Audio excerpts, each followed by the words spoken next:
내가 기본적으로 작업을 하는 출발은 내가 경험하지 않은 거, 알지 못하는 거는 글로 옮기지 않겠다는 뭐 이런 원칙 같은 걸 세워놓은 게 있어요.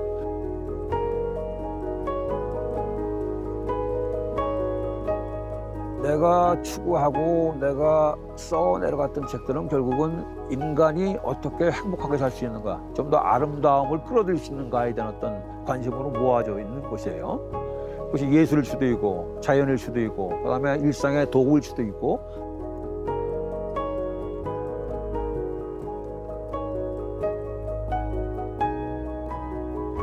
저는 대한민국의 작가 윤광준입니다.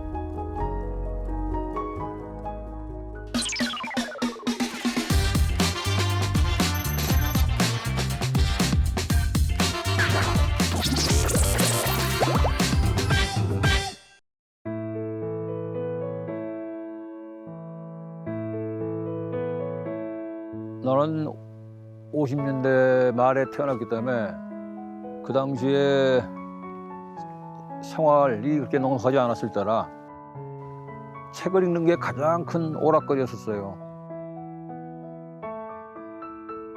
아버지가 신문사에 다니셨는데 그때 백과사전 한 지를 선물해 주신 거예요. 새로운 문물에 이제 눈을 먼저 떴다고 그럴까요? 그래서 참 세상은 다양하구나. 다양한 인간들의 업적이 있다는 걸 보고 경이로움을 느꼈던 거죠. 그 세상에 대한 호기심이 지금의 작가의 생활하고 이렇게 연결이 되지 않았나 하는 생각이 듭니다. 처음 내가 작가로 데뷔한 거는 소리의 황홀이라고 하는 오디오 책인데,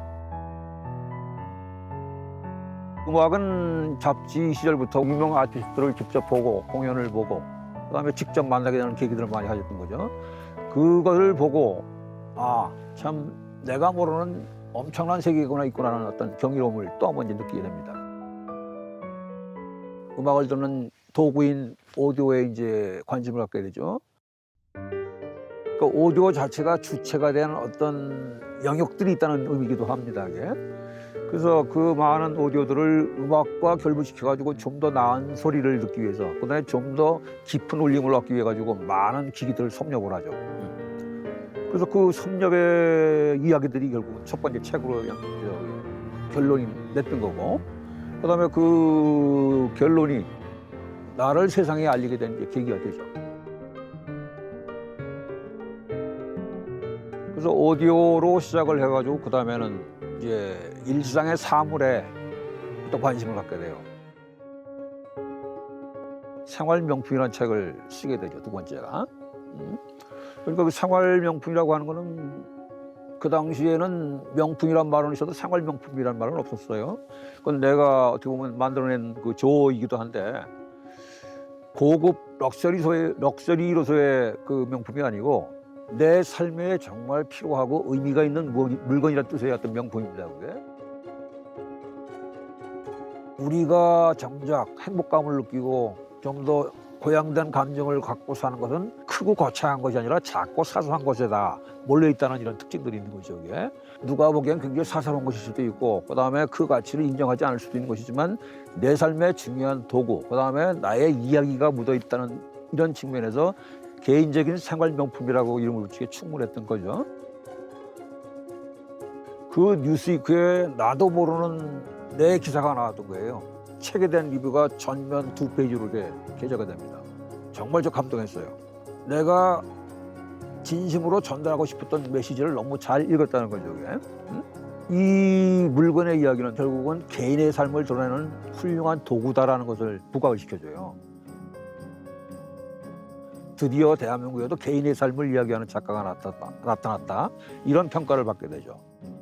근 20여 년 가까이의 생활명품을 한 3번에 걸쳐가지고 연재를 해요. 생활명품의 작가라고 하는 이름을 나한테 이제 붙여주게 되죠. 2023년에 만들었던 생활명품 101이라는 이 책이 이제 마지막 종결판이 되는 거죠. 심리한 수업도 이제 생활명품에 이어서 만들어진 책인데요. 우리의 삶이 굉장히 거칠어요. 그다음에 매일 뭐 아전투구의 삶들이 펼쳐지는 게 우리의 이제 현실이기도 하죠. 그게. 그러니까 우리의 삶이 거칠고 그다음에 이게 투박한 것이라면 좋고 아름다운 것이 무엇인가를 안다면 그 나머지의 문제는 생각보다 수월하게 열리지 않을까라고 하는 이런 메시지를 담고 있는 거예요. 그래서 구체적으로 좋고 아름다운 것을 판별할 수 있는 눈을 기르자. 그다음에 그러한 체험을 좀 더 깊이 있게 한번 해보자. 이런 내용들로 채워져 있는 거죠.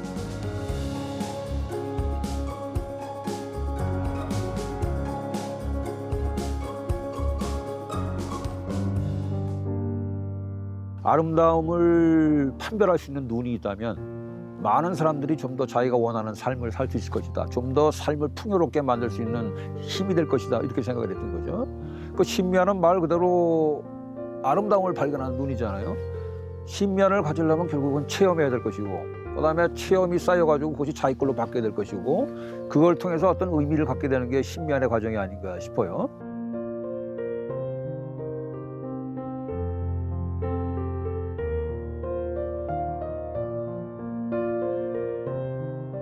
정원의 황홀은 그 전부터 내가 갖고 있었던 관심인 이 세상의 아름다움에 대한 탐구의 한 축이라고 볼 수가 있는 거죠.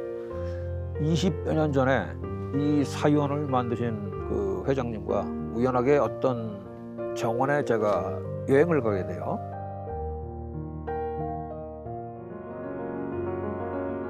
그 일본에 있는 그 아다치 미술관이라고 하는 미술관의 정원이었었는데 마치 그때 받았던 그 인상은 뭐냐면 아, 정원이라고 하는 것은 땅에 그리는 입체적인 그림이구나라는 이런 인상을 받게 돼요. 그리고 그 정원의 공통적인 특징은 동양과 서양을 막 나누고 정원을 만드는 목적은 결국은 이상세계를 하나 내 힘으로 만드는 거라고 봐요. 어떻게 보면 잃어버린 낙원의 재현이라고 볼 수가 있는 것이 정원이 아닌가 하는 이런 결론을 내리게 됩니다. 그래서 이 동서양이다. 결국은 이상향 하나를 만들고 그것을 즐기고자 하는 것이 이제 정원인데 그 두 개의 문화권이 다른 그 나라에서는 너무나 다른 형태의 정원들을 만들고 있더라는 거예요. 서양의 정원은 굉장히 짜임새가 있죠, 한마디로. 그다음에 눈에 확 들어와요. 구획하고 정리하고 나름의 비례와 균형을 맞춘 서양의 정원이 만드는 정원이라면 동양의 정원은 외부의 풍경을, 자연을 빌리는 이런 형식을 취하고 있다는 거죠. 같은 착용법이라 하더라도 일본의 착용은 굉장히 가까운 거리에 있는 그러니까 중경을 착용하는 게 일본식 정원이에요. 그다음에 중국은 그 착용의 범위가 더 좁아가지고 담장 안에 특정한 사물을 창을 통해서 보는 것이 중국식 착용이라고 볼 수가 있어요. 한국 정원의 가장 큰 특징은 산까지 혹은 산맥까지 끌어들일 수 있는 아주 와이드한 풍경을 말하는 겁니다.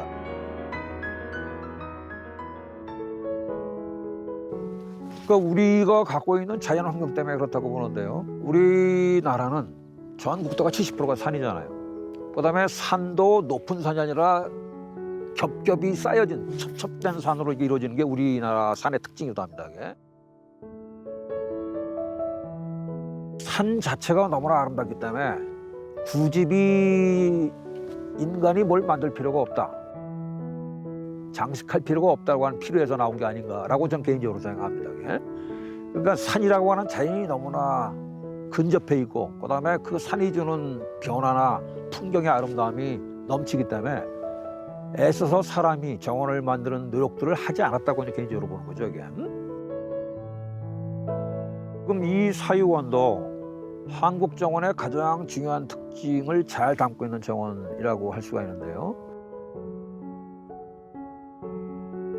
이 정원의 가장 중요한 특징은 사경이라고 하는 장치를 통해 가지고 이제 우리의 정원을 완성하는 건데 그 곳곳에는 인간이 볼 수 있는 소실점의 끝이 전부 다 팔공산이라고 하는 사경의 대상을 향해 이렇게 모아져요. 그러니까 여기서 봐도 팔공산이 보이고 어디서라도 팔공산의 그 멋진 자태를 풍경을 확인할 수 있다는 것이 바로 이 사유원의 특징이 되죠. 사유원은 말 그대로 생각하는 정원이라는 뜻이죠. 그러니까 현대인들이 너무 바빠. 정말 차분하게 이 자연스러운 이 공간에서 여유 있게 생각도 하고 성급한 마음을 좀 누그러뜨리기도 하고 어떤 충전의 공간으로 제공하자라고 하는 의미에서 이 정원을 만들었다고 저는 봅니다. 어떤 작가이고 싶은 거는 결국은 내 생각을 좀 공감해줬으면 좋겠다라고 하는 뭐 이런 측면이 제일 강하고요. 우리는 현실을 살다 보니까 일에 치여서 정말 하고자 하는 일을 못하는 경우도 굉장히 많죠. 우리의 삶을 더 좋은 쪽으로 끌고 나가지는 못한다고 봐요. 그러니까 내가 무엇을 볼 것인가, 무엇을 느낄 것인가의 어떤 관점으로 보는 세상도 필요하다는 얘기죠. 그게. 여유를 갖고 생각을 할 수 있는 어떤 근거를 마련할 수 있는 공간, 대상, 그다음에 그러한 내용들, 그거를 일종의 안내하는 가이드 역할을 한다고 할까요?